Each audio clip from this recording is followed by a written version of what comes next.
Turning to major news on police reform, this year's protests have sparked pressure and some change, but rarely do protests force the kind of change that just went down in New York.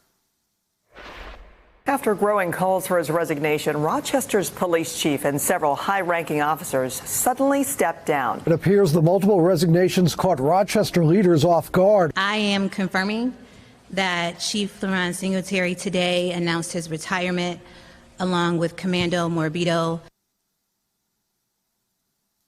A police chief out, along with the command staff. This is sweeping change that didn't come days or weeks after a controversial police incident, and it didn't come after pressure from the top, like the mayor. No, this sweeping change was driven by two key factors: a damning video of police and protests. Activists mounting a relentless presence here in Rochester, you can see. Hundreds taking to the street night after night. The pressure ranged from marches and demonstrations of strength to also presentations by smaller groups during the day demanding justice for a new case where police responded to a mental health distress call by restraining and killing Daniel Prude, an unarmed black man. How many more brothers got to die for society to understand that this needs to stop? Daniel deserves justice. We shall overcome today. Why are you out here? Because Black Lives Matter. End of story. Or beginning of story, because these protests have been keeping up the pressure, moving the public. The mayor and the state attorney general has now paneled a grand jury to investigate this incident. So that's the pressure. Then there's the video. And I want to go through this very carefully with you. When Prude first died in March, the local police reports claimed he was taken into custody, quote, without incident, describing what sounded like some sort of routine force used to arrest and restrain him. And the reports say he became unresponsive and then was offered medical assistance before his death. Now, that official claim in Rochester, like in so many cases around the country, that was the only storyline for months. But it was contradicted by this newly released video that clearly shows police pressing Prude's face into the ground, putting the spit bag over his head, applying force to his head and back for several minutes. Get on the ground.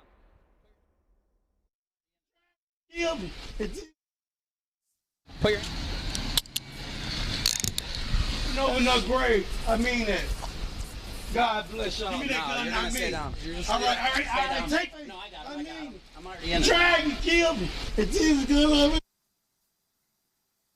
That's just a small excerpt, but everyone there in Rochester, everyone who watches the news can see what really happened. Now, police kept that video secret for months, the city hiding police's involvement in Prude's death, despite the medical examiner ruling that death a homicide.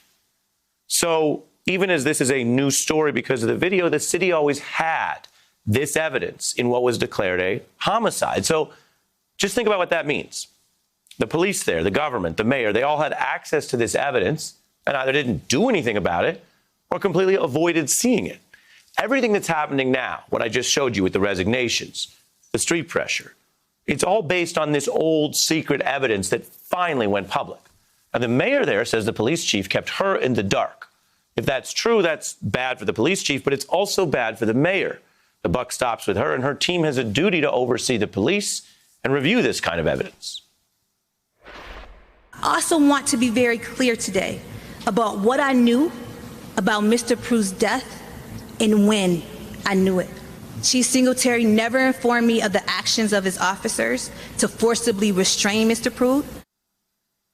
The city also defends itself by blaming other New York authorities for allegedly preventing the video's release. But that doesn't even address the mayor's failure to privately look at that video. This is way broader than one city in New York State. It's a similar storyline where even there is not a police killing that might change everything, but rather eventually a video that comes out. So here's a question reasonable people might ask. What other first draft stories from police proved to be inaccurate or dead wrong? Remember Laquan McDonald?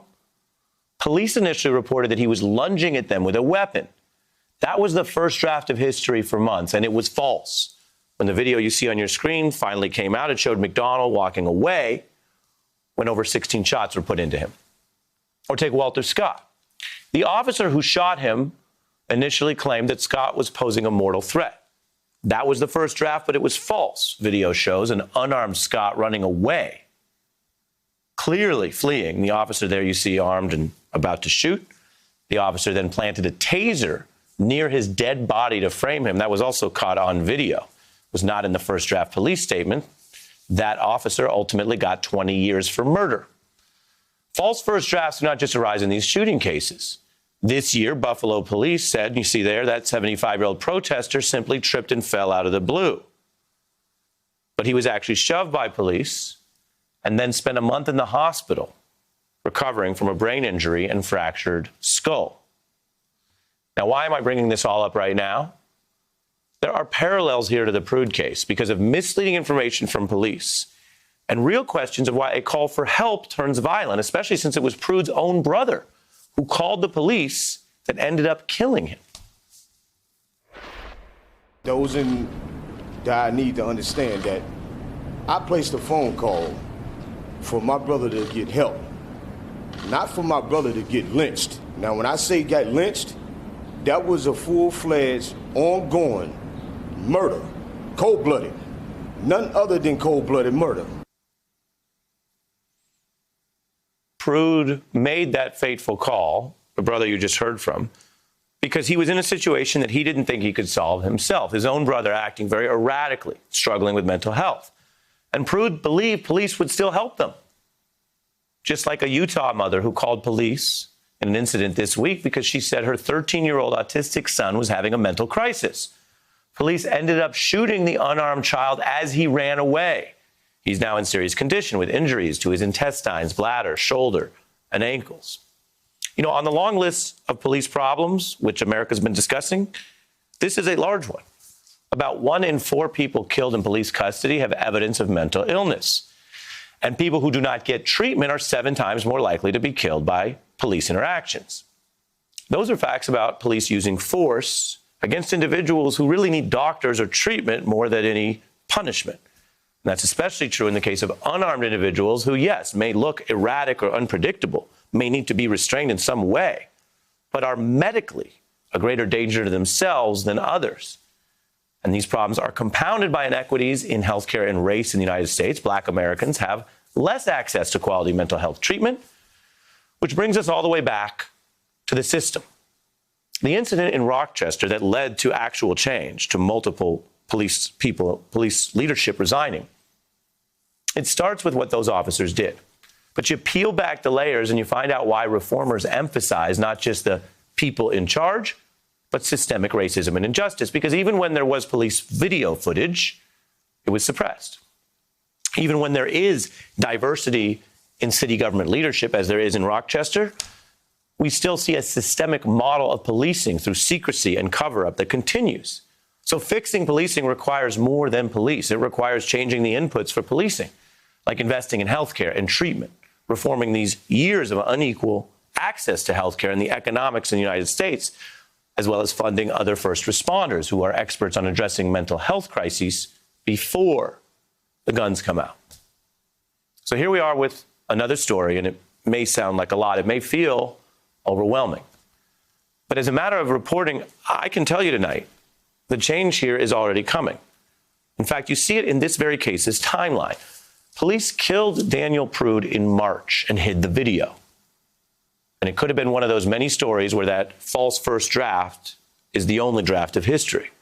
But think about it like this. By the time this video came out, just this past week, authorities were actually forced to respond in a post-George Floyd America, where, yes, many things are the same, but many people are demanding those things change, leading to the ousting of the police chief and his command staff, and those new criminal probes in New York I mentioned, and a movement to apply the language of law and order back towards the police themselves.